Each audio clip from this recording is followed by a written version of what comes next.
Hey everybody, today I'd like to show you how to install an aftermarket head unit that will enable you to retain the factory DVD system in a plug-and-play type manner. Alright, to do that you'll need to get the Metra 70-5701 wiring harness kit. It's for Ford premium radios. It has 3 connectors in this kit. They are the primary harness that has all of the speaker wires, the power wires, everything going to the head unit itself. It will also have a factory subwoofer connector. We're going to use several of the wires off of this to make our system work.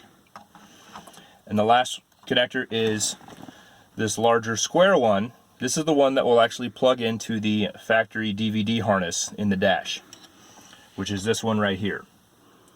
As you can see, it just plugs right in with no problems.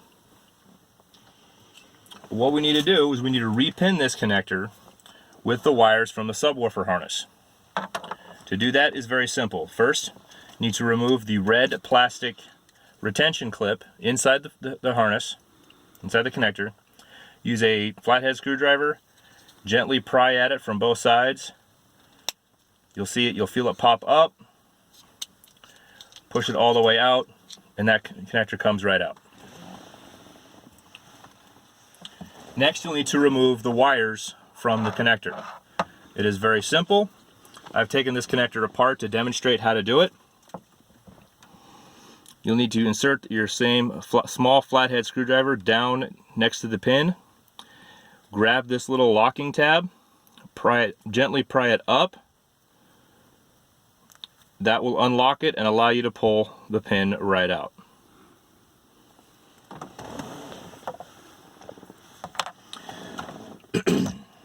So from the subwoofer harness, you'll need to remove two of the other wires, which I've already done, as well as the 4 wires going for the RCA connection. Again, simply just insert it down inside the connector next to the pin, pry that locking lever open, and remove all the wires. I've already done this for this one here, with the exception of one. So, we'll do that real quick.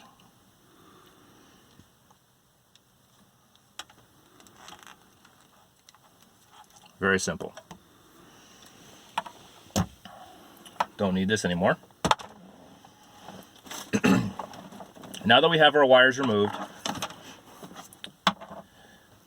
the simplest way that I think there is to make sure you line everything up correctly is to basically install the connector on the harness.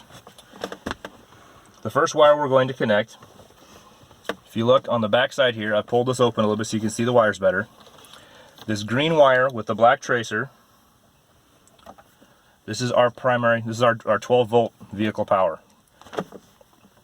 This is off the key switch, so take whichever color wire you choose, match up the connector so it's in the bottom row, third one over, bottom row, third one over. Make sure you put the connector in the correct way. Correct way. Just push it in until you hear it click. That tells you that it is locked in place. The next one we're going to do is the black wire. This is the ground. So the black wire is in the top row, third one from the left. Go back to here, top row, third one from the left. Push it in. You hear that click. Now for our audio connections. The 4 on the top row here, next to our ground, is our 4 audio connections. The green with the red trace is our red RCA ground.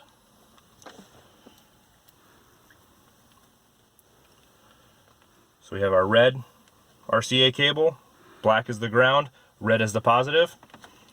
Green with the red trace is the ground, purple is the positive. So we're going to insert those 2 wires right here. Push them in, Get that click. Both in there. For the white, the orange with the black trace is the ground. The gray, the solid gray, is the positive. So same thing, push those two in.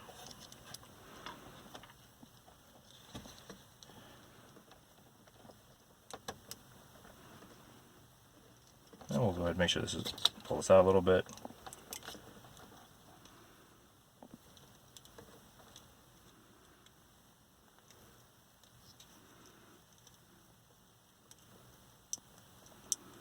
Okay, we got the two clicks. Everything is plugged in now. Now, if you have steering wheel controls that you want to incorporate as well, the wire that you'll be needing for that is the wire that was the single wire that was already on this connector. You'll need to move that over to where this blue wire with the red trace is. We'll go ahead and do that just because.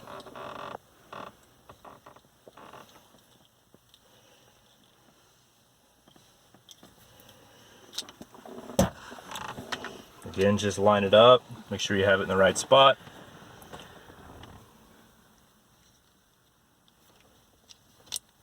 Okay, this is everything that you'll need to do. Now the next step is to reinstall your red retention clip.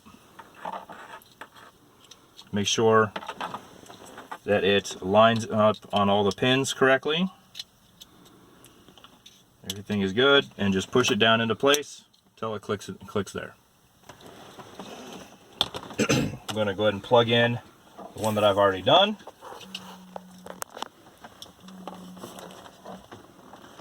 And now everything will work. I'm going to go turn the truck on.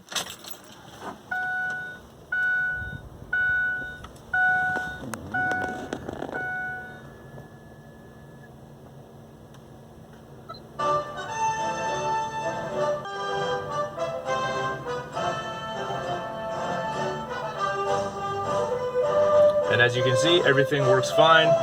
Audio is coming through nice and clear. And this is all plug and play, so in case you need to remove the factory unit, remove the head unit to replace back with the factory unit, or you want to upgrade to a different head unit, everything is all connected. You still have your factory wiring harnesses intact. Nothing's damaged. Everything's good to go. If you have any questions, please message me. Comment. Thanks for watching.